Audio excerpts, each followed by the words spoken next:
What's going on, y'all? This is Mike D. As you know, Mr. Double Down on You, the creator of Black Fathers Now. But we're having a conversation on brothers learning from sisters. This is a platform in which I'm bringing on dynamic sisters who have done amazing things, but they're coming with the spirit of helping brothers to learn about things and see life through a different lens. Because again, this is all about us learning from our sisters so that we can become the best versions of ourselves. And so this episode of Brothers Learning from Sisters, I have none other than Casby Bias. And she's the author of The Best Day of My Life. And what was intriguing about the concept of this book is it highlights the importance of the bond between a father and a daughter and how that impacts self-esteem. And me being a girl dad, I'm gonna be honest with you, I have a son too, but I have a girl as well. So I'm a girl dad. I was really intrigued by this because I'm always looking for opportunities to learn, to grow in my relationship with my daughter. Because I grew up as one of three boys. Like our house was all boys. It was all holes in the wall, broken bones, broken windows, fights, whatever. That was our life, So this whole girl thing was like completely out of left field for me. So conversations like this, I'm looking forward to. But brothers listening and everybody else paying attention too, let's welcome Casby Bias. How you doing? I'm doing good, Mike. Thank you for having me on your show. Awesome. I told you, like, when you and I connected via email, I was like, man, I got to find a way to bring you on because I'm really intrigued by this concept. You know what I'm saying? Because it's so impactful. Yes, it really is. And I found that as far as the subject of Black fatherhood in general, it's not really focused on or at least as much as I would like for it to be focused on within society. So I just felt that the book would really help toward that. And really, it was another way for me to tell. I'm very much into storytelling. So it was another way for me to share that part of my story with other individuals within the world. Awesome. And that's a good thing. I think that is a lost art at times in the midst of this technological world that we live in. Everybody has an app for that, or we have some type of scenario where we can technologically get to something. And because of that, we tend to bypass simple storytelling. You know what I'm saying? And so I think that's an important trait from a cultural perspective that we bring to the table.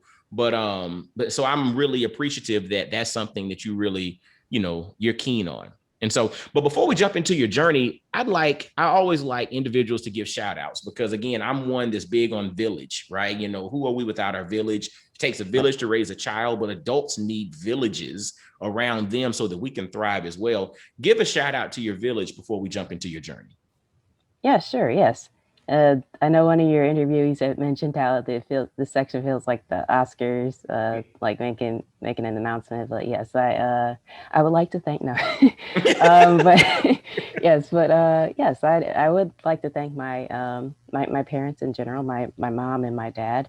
I call my dad Papa, and my mom. I used to call her Mommy, but now I call her Mom. But sometimes I call her Mommy as well. But and then I'd like to thank my brother as well, Corey, and just yes, my family in general and all the support and love that they showed me throughout this process, as far as figuring out what I'd like to do.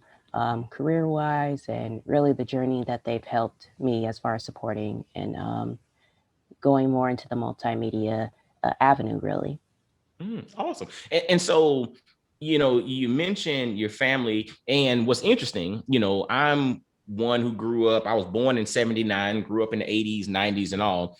And when I say the name Casby Bias, the last name Bias rings a bell with Lynn Bias. Or do you have any connection to Lynn Bias?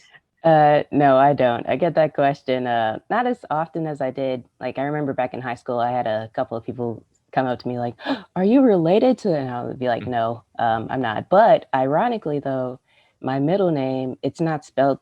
My middle name is Lynn, Wow. but it's not spelled the way that Lynn Bias's name is. It's actually Lynn.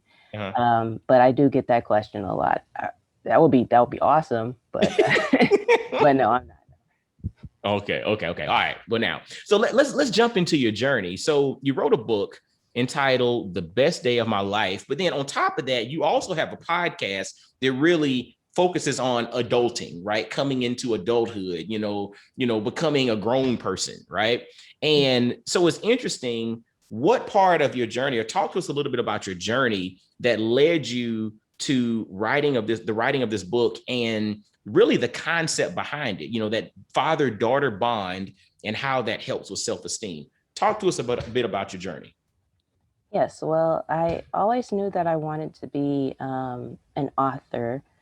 I, when I was younger, I would write like little bits of journals, if you will, little journals of what was going on in my life, and I felt like that was a great way to express myself and express my opinions. And so, while I continued to write stories like this, I had told myself, you know what, one day in the future, I'm going to go ahead and publish like all the books that I've written that I'm writing right now as a kid. And so I actually remember, I don't remember what age I was exactly, probably in middle school or high school, but I was reaching out to different publications here and there, trying to get my book published. I know I sent it to like Walt Disney and just different publications here and there. And Mm-hmm. I remember I saved a number of rejection notices that I got from Mm-hmm. the publications. I was like, oh man, this is depressing as Mm-hmm. each one came in. But I was trying and sending out those letters and typing them up and getting at least a response was encouraging and motivating to me to go ahead and keep going. And then recently, last year actually, I had the pandemic or COVID had hit, and so I thought to myself, well, what's something that I was like, well, the world's coming to an end. What's something that I can go ahead and, do something for myself as far as a bucket list, if you will. So Mm-hmm. I thought, well, publishing a book, that's one thing that I haven't done just yet that I would like to do. Mm-hmm. So I moved forward with that and got some additional support, got some coaching from other individuals. Um, and pulled out the stack of journals that I had written, or little books, quote unquote, that I had written Mm-hmm. back in the day. And I thought to myself, okay, so what's like the first book that I want to go ahead and publish from this stack? And I actually published the first book that I had written as I was writing the children's books back then, and it just happened to turn out to be the one that focused on Black fatherhood and how there was a whole rush of like, will my papa come to this play that I'm having? Will he not? He said he was coming. He's not here yet. Oh my goodness. So I was like, well, let's go ahead and publish this book. This I feel like it's really really good and really significant toward the public. And Mm-hmm. Black fatherhood is something that needs to be stressed more within society. Um, 'Cause I feel like a lot of times it's a lot of stereotypes that come along with Black fatherhood of they how Black fathers don't exist or they're not Mm-hmm. there when needed. So I felt like this book particularly was very good as far as the first book to push out that they Mm-hmm. do exist, they are important, Mm-hmm. and they help out as far as improving confidence within their children and self-esteem, if you will. So I really felt like it was an important book to go out and put out to the public. So, and I, again, you're gonna get full on applause from me and anybody who follows me, because again, Black fatherhood is extremely important and we need to stress it. We need to emphasize it. Yes. Emphasizing Black fatherhood does not diminish, mothers. It does not diminish other parts of society. It's just saying that this is a piece of the body that also needs attention, right? Right. But what I'd like to kind of dive into is more so like your personal story or your personal journey. Like, how did the relationship with your father help you specifically with self-esteem? You mentioned, like, is Papa going to show up at this recital or at this performance or this whatever? Can you think back to a specific example, or maybe as one highlighted in the book, or something that speaks directly to that and how that led to you building self-esteem? Right. Yes. Well, one example I would think of off the top of my head would yes be of course the book.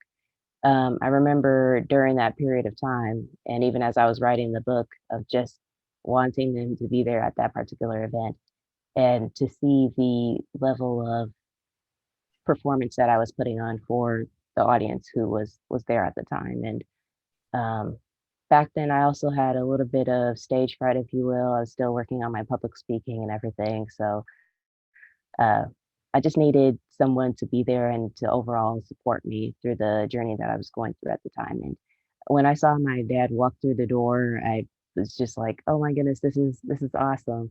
And I Mm, felt like that overall sense of confidence come within me and that self esteem. Like, okay, so I can do this. People are out here supporting me. I can make this happen.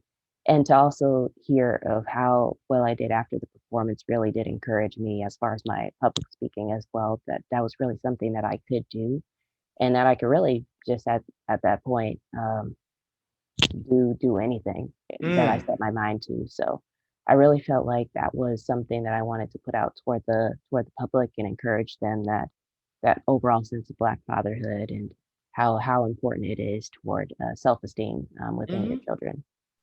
That's such a powerful example, and it really emphasizes or enhances, a concept that I hold dear to my heart. And I have a friend that has a platform called Fatherhood is Lit, and the tagline for Fatherhood is Lit is presence over presence. So your presence over physical presence or gifts, and your example is a personal testimony of that. It's not about the stuff. It's not about the this. It's even interesting. You were performing in front of a crowd, Right. right? Right. But what really mattered to you was having your father there, because in the midst of the crowd, the moment that you knew he was there, your confidence was there because you knew you had that support. You knew you had somebody that was going to be there for you. And it gave you something. And it's funny, it gives you things that don't necessarily need to be said.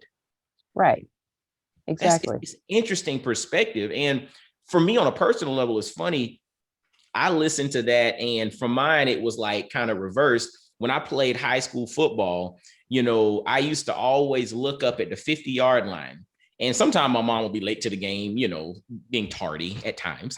But the funny thing was, when I looked up to the 50-yard line and I saw my mom sitting up there, it was like, all right, I'm strapping it on. I'm ready to play ball. Right. It was like that thing, it resonated with me, right? Because I knew once my mama got there, I was ready to go. You know what I'm saying? And so for you, it was like, for as a daughter, when your daddy showed up, when Papa showed up in your eyes, right? It was Mhm. like, all right, I'm ready to strap this thing on. I'm ready to go. I'm good. I don't care what Right. anybody says. My daddy's here.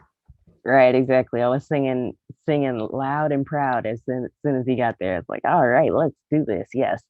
Oh my gosh. And fellas, I want you to think and pay attention to that. Again, this is brothers learning from sisters. And, one of the things that, I shared with Casby is the fact that, I grew up in a house full of boys. Like, it was me and two other my brothers, they're twins. So it's three boys. And I mean, we were tearing stuff up, breaking stuff. That was just what we did. Right. But this whole concept of having a daughter now was foreign to me. And it's good to get reminders like Casby's story about why it's so important to be present in the lives of your kids, but specifically your daughters, because Right. they're looking at you for that level of confidence. They're looking at you for that level of support. And that's reassuring for them to then step into what they're supposed to do in life. Right. Exactly. Exactly. And it just the overall amount of support from parents in general, how you're saying earlier, it really is important for somebody to be there and just to show that level of support with other with their children so that they can grow in their confidence and self-esteem and just knowing that whatever they want to do they can go ahead and do so with that back backhand support. Mhm. You know what's cool too though is having that, or having the examples as a young girl, Mhm. from the standpoint of having support from your father.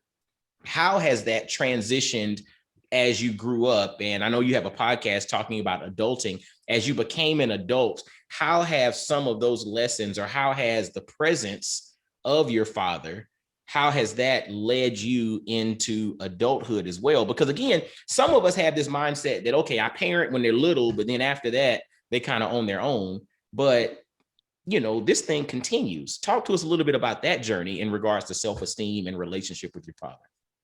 Right. Yes. So, another example off the top of my head, especially leading into my career, I knew that I wanted to go more into multimedia in general.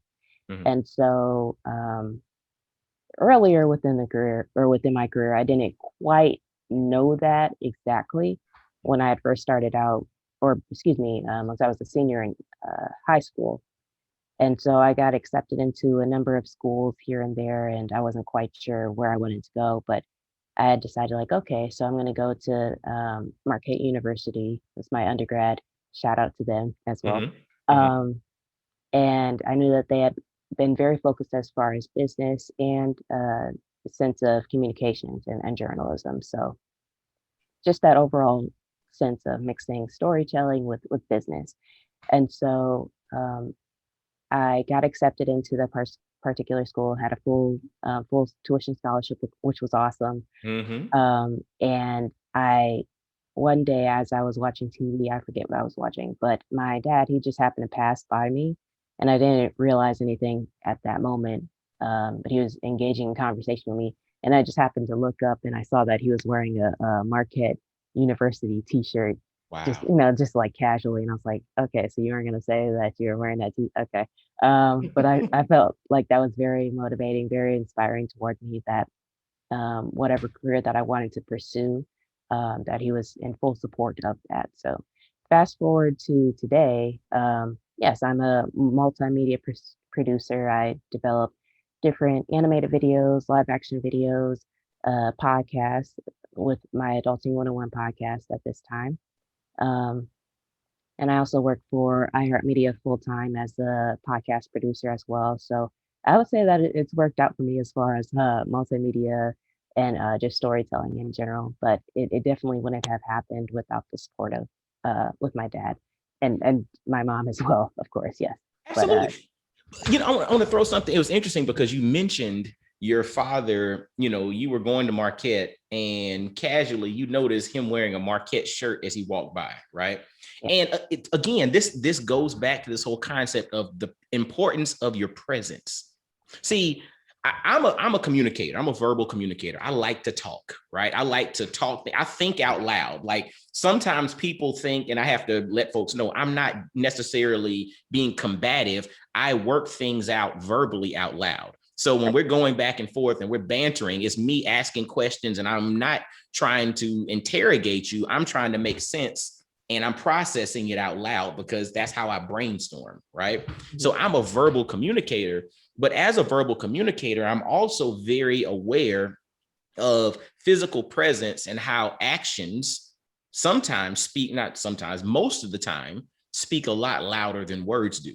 And I've used this this quote or this phrase from Langston Hughes' poem, Live Your Creed, and it's the very last stanza. And it says, "For I may misunderstand you in the fine advice you give, but there's no misunderstanding how you act and how you live." So to me, that is a firm testament of the power of example, the power of action, and your father's subtle, I'm wearing Marquette. I mean, I don't know if I don't know your father, so I don't know if he's a verbal guy, if he's going to tell you everything and go in depth and explain, but him showing you that I support what you're doing and I got your back. And I'm doing so because I'm rocking this Marquette shirt. You know what I'm saying? As right. you're sitting there on the sofa, it's that subtle confidence builder that we don't even realize it's like a brick that we're building inside of our kid. And we don't even realize that we're doing that.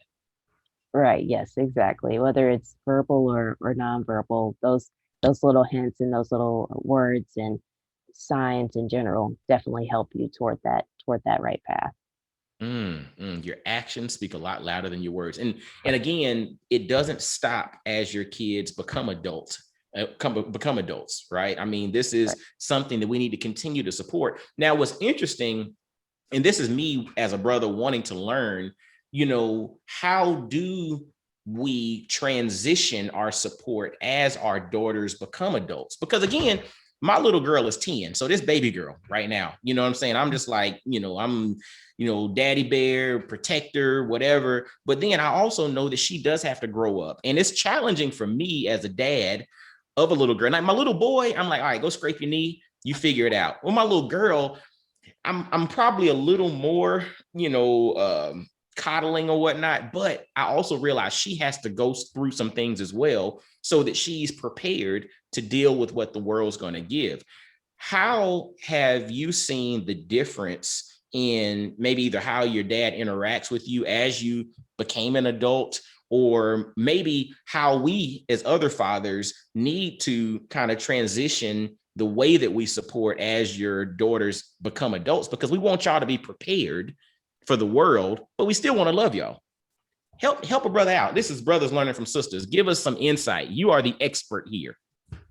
Yes, so I would say definitely like I would agree. My dad or my papa, he also, how you said, like coddled, just a tiny bit here and Mm-hmm.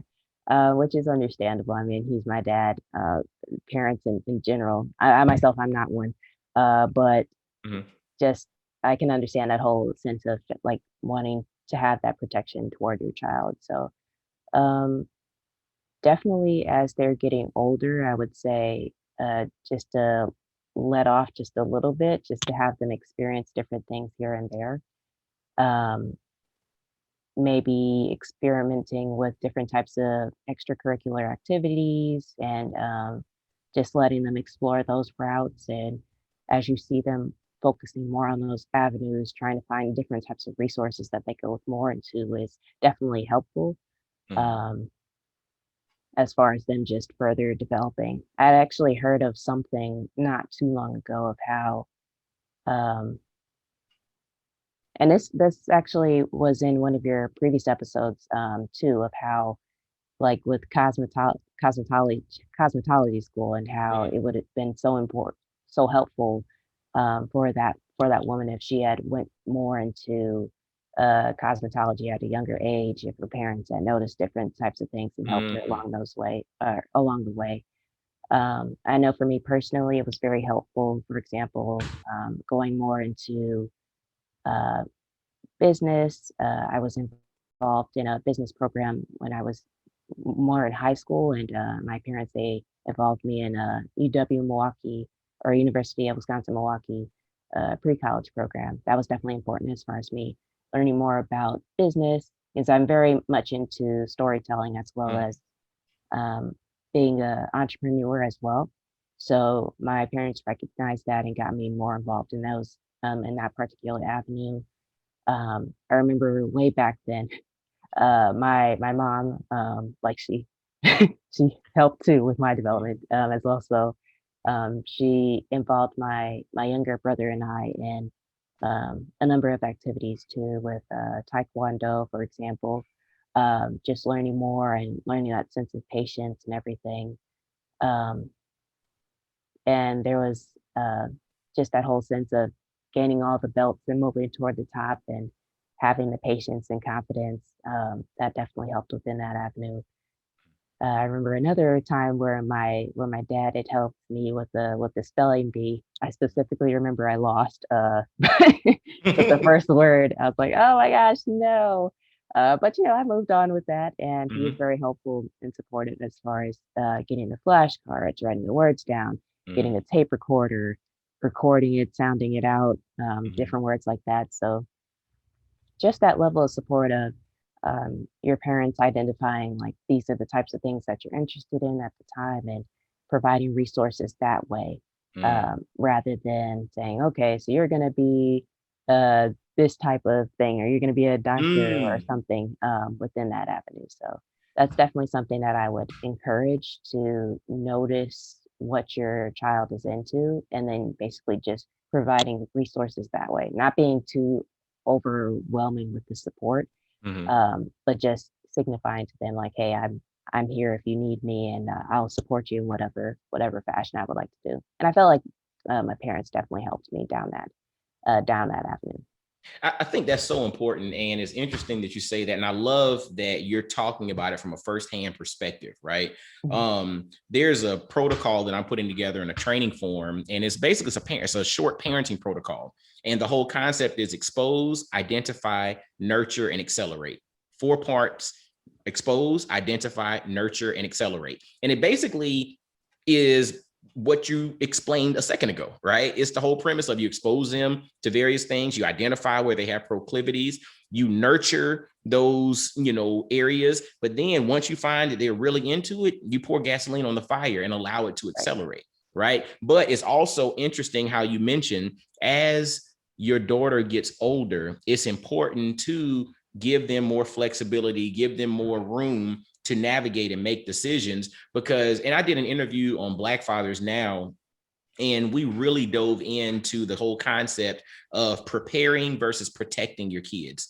And that's hard. As a parent, that is a very hard, it's almost a conundrum, because you want to protect, you want to provide and protect, but we have to make sure to not omit the preparation process, because we want our kids to be prepared for the world. Because again, I'm not going to be in every room and I got chills up the back of my spine thinking about it. I'm not going to be in every room or every situation or circumstance that my kids are going to be in. So I need to make sure that when I'm gone, whether that's the end of my life at some point, or whether it's, just a situation or a daily occurrence that they have, that they can handle themselves. So we have to make sure that we prepare them. But like Casby mentioned, as they age and as they get older, we need to start giving them more and more leeway to make those decisions and to test and realize they're going to screw up sometimes.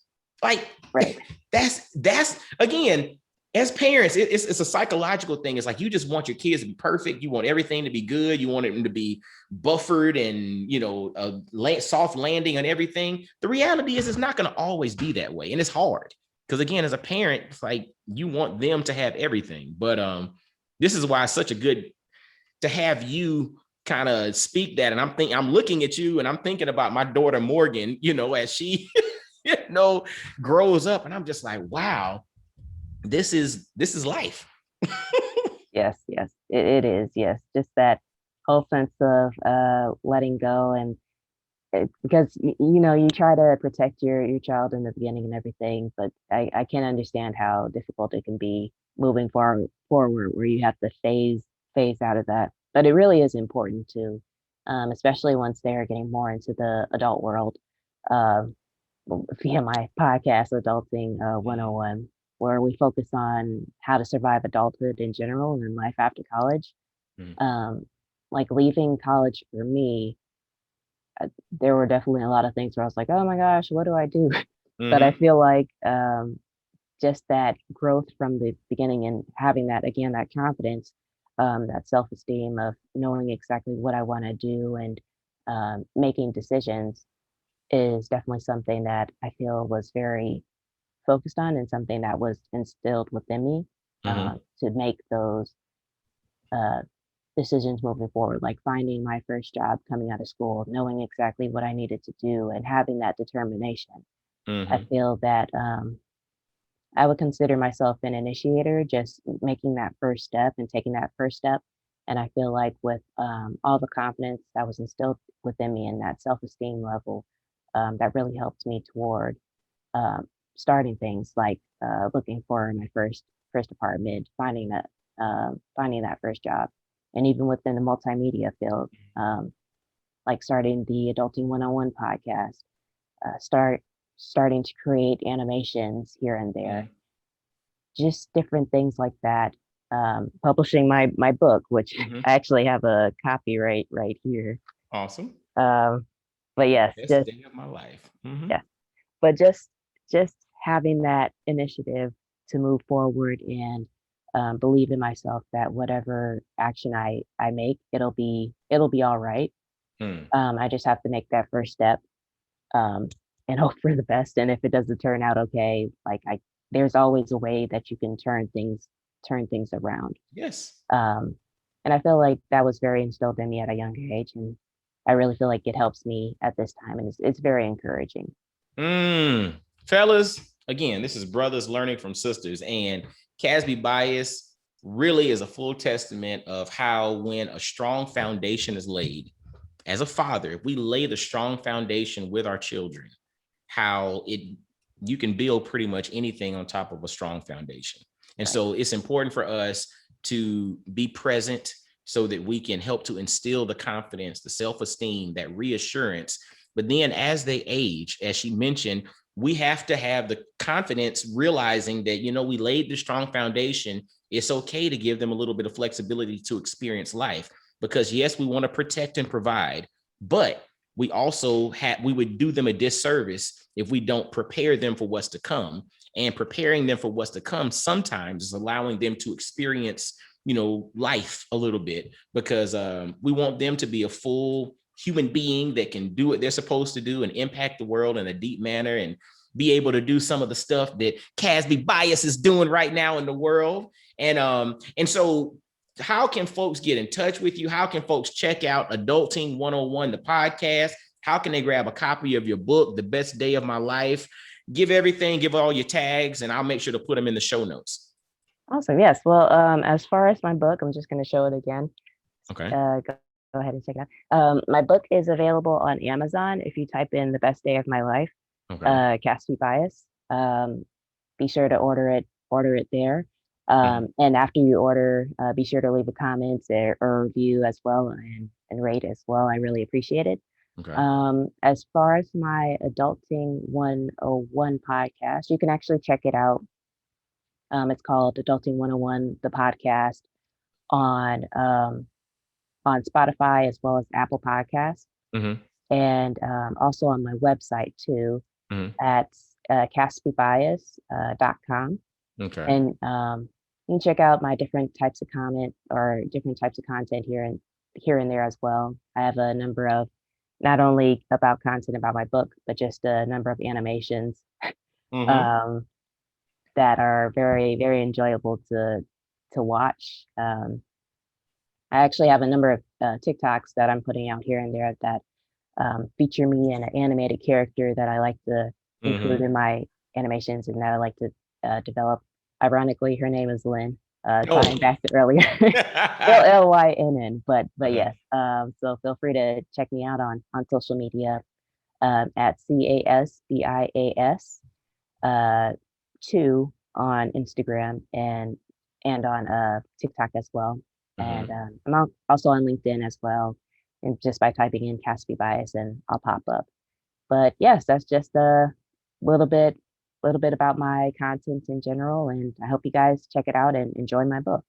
Awesome. And we'll make sure to have all the contact information in the show notes. Make sure you're rating this, leave some likes for this interview. I hope this has really helped you, because I know it will. Leave some likes for this, share this thing out, and also make sure to follow Casby Bias. Her contact info is down below here in the show notes. Follow her on IG, Casby Bias 2 on Instagram, and just Google her. Find her, grab her stuff, support her. She's doing the doggone thing. And we got to make sure that we support that going forward. So I want to thank you for taking time to share your story, share your journey.